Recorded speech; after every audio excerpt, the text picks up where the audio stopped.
Good morning everyone. তো আশা করছি সবাই ভালো আছেন, সুস্থ আছেন। আর আজ ছিল রাখি। তো রাখির কারণে আজ আমি সকাল সকাল বেরিয়ে পড়েছিলাম মার্কেটিং করার জন্য, ভাইদের জন্য। মার্কেটিং মানে সেরকম কিছু না, মিষ্টি আর রাখি। তো খুব খুশি খুশি আমি এগুলো গুছালাম। যে আমার মামার দুটো ছেলে আছে, আমার পাশের বাড়িতেই থাকে, বেশি দূর নয়। তো আমি সেখানটা রেডি সেডি সকাল সকাল হয়ে গেলাম। হয়ে যাওয়ার পর আমি রাখি তো পরাতে গেলাম, কিন্তু কিন্তু আমার মামারা কেউ ছিল না। এটা আমার ভাই ছেলে সব কিছু। তো ফার্স্ট রাখিটা আমার এই ছেলে এবং ভাই, আমার সব কিছু তো ওকেই আমি পড়ালাম। তো তারপর আমার ভাই বললো আমাকে দিদি তুই পরিয়ে দে, কারণ আমার রান্না আছে, কারণ ওদের বাড়িতে একটু অনুষ্ঠান ছিল। তো ওর জন্য ও বলছে আমি একটু ব্যস্ত আছি, তুই আমাকে এখনই পরিয়ে দে, আমি এখন স্নান করতে পারবো না।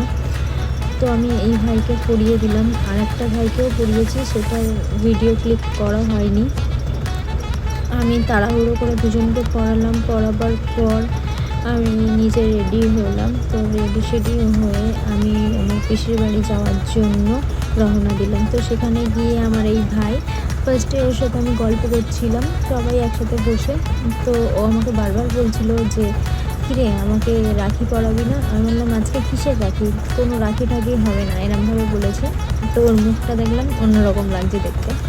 তো আমার এই ভাইকে আমি খুব ভালোবাসি, আর একটা ভাইও আছে, ওকেও আমি খুব ভালোবাসি, কিন্তু এই ভাইটার কাছে আমি সব কিছুই শেয়ার করি কম বেশি। এটা আমার ছোট ভাই রিক, এনার জন্যই আজকে আমি ব্লগ বানাতে শুরু করেছি। তো এটাই আমার হাতে খড়ি দিয়েছে, ভাই হয় কিন্তু হাতে খড়ি এনার জন্য। তো আমাকে বলছিল দিদি তুই তো ইনস্টাগ্রামে রিলস করিস, তুই ব্লগ কর, ব্লগ করা ভালো।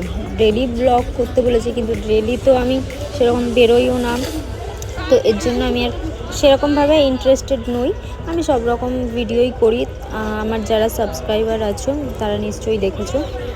পৃথিবীর সকল ভাই এবং দাদাদের অনেক অনেক শুভেচ্ছা জানাই। আজকের এই বন্ধন যেন সারা জীবনের জন্য ভালোভাবে বন্ধনটা থাকে, ভালোবাসা। তো এরপর আমরা একটু বাইরে ঘুরতে গেলাম। না না, ঘুরতে না, আমার একটা ফ্রেন্ডের দাদা এবং এক্স বয়ফ্রেন্ডকে রাখি পরাতে গিয়েছিলাম।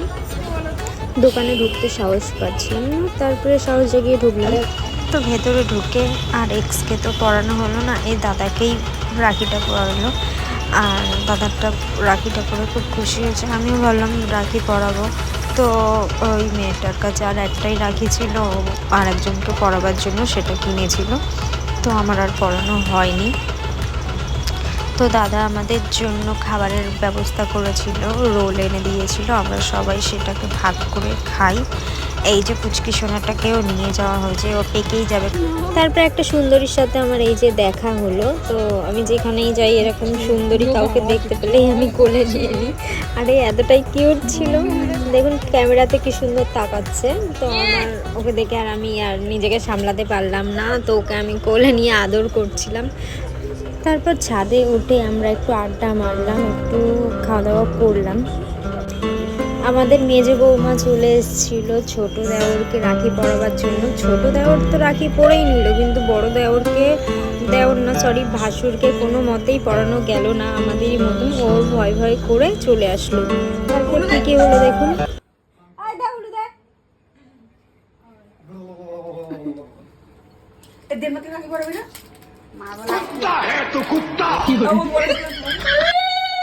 ওরকম হচ্ছে না।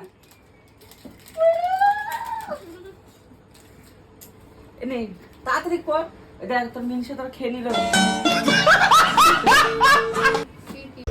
আজকের ভিডিও কেমন লাগলো অবশ্যই কমেন্টে জানাবেন, আর like comment and subscribe. Bye by.